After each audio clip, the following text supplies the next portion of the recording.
YouTube के सभी विद्यार्थियों को, दर्शकों को मेरा प्यार भरा नमस्कार। प्यारे साथियों, विद्यार्थियों, आज का जो मेरा विषय है, बहुत ही महत्वपूर्ण विषय है और ये विषय हमेशा एग्ज़ाम में पूछा जाता है। टॉपिक है प्रारूपण किसे कहते हैं? प्रारूपण को लिखते समय किन-किन विशेषताओं का ध्यान रखना आवश्यक हो जाता है?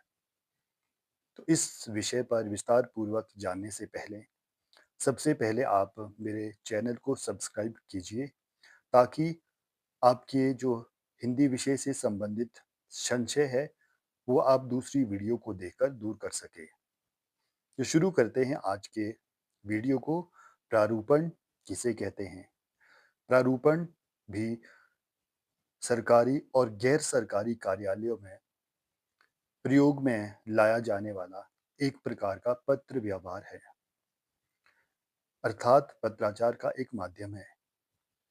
प्रारूपण दो शब्दों के मेल से बना है, प्रा जमा रूपण।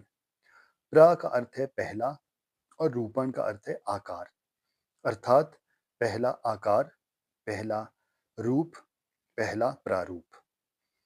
अंग्रेजी में इसे ड्राफ्टिंग कहते हैं और ड्राफ्टिंग का अर्थ भी है किसी दस्तावेज का प्रारूप तैयार करना। प्रारूप मतलब प्रथम रूप तैयार करना। जब भी किसी कार्यालय में कोई पत्र आता है, उस पत्र के उत्तर में जो कच्चा खाका, रफ ड्राफ्ट या पहला प्रारूप तैयार किया जाता है, उसे साधारण से शब्दों में प्रारूपण कहते हैं। जब भी किसी कार्यालय में दूसरे कार्यालय से कोई पत्र आता है, उस पत्र के उत्तर को तैयार करने के लिए जो सबसे पहला रूप तैयार होता है, जिसे हम रफ ड्राफ्ट भी बोलते हैं, कच्चा खाका भी बोलते हैं, पहला आकार भी बोलते हैं, प्रथम स्वरूप स्वरूप भी बोलते हैं, ये सभी प्रारूपण के ही अनेकों नाम हैं। प्रारूपण के लिए बहुत से शब्दों का प्रयोग किया जाता है, जैसे आलेख, लेखन, प्रतिलेखन, मसौदा लेखन आदि प्रमुख है। और प्रारूपण लिखने के लिए भी बहुत सी विशेषताओं का, बहुत सी सावधानियों का बरतना आवश्यक हो जाता है।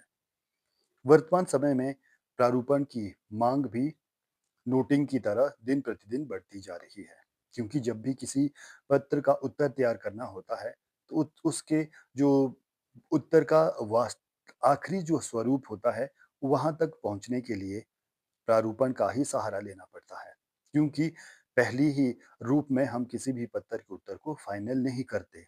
तो उसका जो पहला आकार होता है, उसी आकार को प्रारूपण कहते हैं। प्रारूपण को लिखने के लिए बहुत सी सावधानियों को बरतना आवश्यक हो जाता है। जैसे प्रारूपण जो है वो विषय से संबंधित ही होना चाहिए। जिस पत्र के उत्तर को लिखने के लिए हम रफ खाका या पहला आकार तैयार कर रहे हैं, वह विषय से संबंधित ही होना चाहिए। दूसरा, यदि किसी पत्र के उत्तर में प्रारूपण लिखा जाना है, यदि किसी पत्र के उत्तर में प्रारूपण लिखा जाना है, तो उस पत्र का क्रमांक, दिनांक और उल्लेख करना अनिवार्य हो जाता है। अर्थात उस पत्र के विषय में थोड़ी-सी संबंधित जानकारी देनी आवश्यक हो जाती है। प्रारूपण का जो विषय है बिल्कुल स्पष्ट होना चाहिए, ताकि पढ़ने वालों को एक नज़र में ही उसकी पूरी बात उत्तर के रूप में जो पत्र तैयार हुआ है, प्रारूपण तैयार हुआ है, वह समझ में आ जाए। यदि प्रारूपण में एक से अधिक विषय हों, कई बार होता है कि प्रारूपण में एक ही विषय के ऊपर हमें उत्तर तैयार करना होता है, लेकिन कई बार विषय बहुत होते हैं, अर्थात एक से अधिक विषय हो, तो समस्त विषय को उचित क्रम में लिखा जाना चाहिए। कहने का अभिप्राय है कि जो पहला विषय उत्तर के रूप में तैयार किया जाए नंबर 1, दूसरे विषय के लिए नंबर 2, मतलब क्रमांक देना उसके लिए आवश्यक हो जाता है। प्रारूपण जो है वो न ना तो बहुत ही ज़्यादा संक्षिप्त होना चाहिए और ना ही विस्तृत। इतना बड़ा भी नहीं होना चाहिए कि उत्तर जो है वो पढ़ने वाला जो है वो बोझिल हो जाए, अर्थात उसमें बोरियत आ जाए या वो उसे जो है वो बात स्पष्ट ना हो। प्रारूपण की जो भाषा है वो मुहावरेदार और अलंकारमयी भी नहीं होनी चाहिए। प्रारूपण की भाषा सरल, स्पष्ट शब्दों में होनी चाहिए और ना ही इसके लिए जो है वो अभद्र भाषा का प्रयोग किया जाना चाहिए, क्योंकि अभद्र भाषा जो है वो पत्र में कभी भी शोभनीय नहीं मानी जाती। यदि किसी पत्र के उत्तर को शीघ्रातिशीघ्र भेजना हो, तो उस प्रारूपण में तत्काल और प्राथमिकता शब्द को लिखना अनिवार्य हो जाता है। कहने का अभिप्राय यह है कि अगर हम उस पत्र के उत्तर में प्रारूपण में तत्काल या प्राथमिकता शब्द लिख देते हैं, तो उसे तत्काल भेज दिया जाता है, क्योंकि उसके उत्तर की जो डिमांड है, वो बहुत ही जल्द हो जाती है। इसी के साथ-साथ यदि किसी प्रारूपण का संबंध किसी गोपनीय विषय से हो, तो प्रारूपण में गोपनीय शब्द लिखना भी अनिवार्य हो जाता है। प्रारूपण को हमेशा फाइल में रखकर भेजा जाना चाहिए।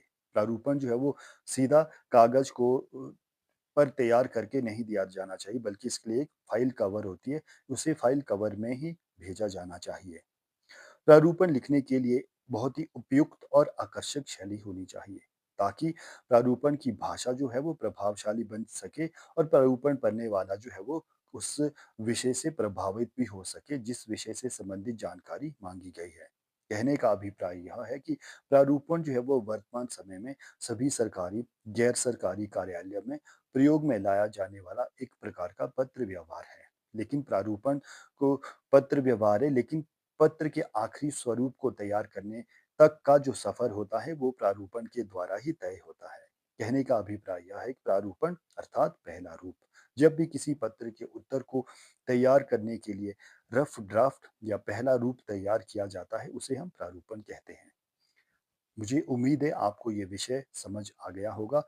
अगर इसमें कुछ बात आपको पूछनी है, तो आप जो है वो कमेंट बॉक्स में कमेंट कर सकते हैं। धन्यवाद।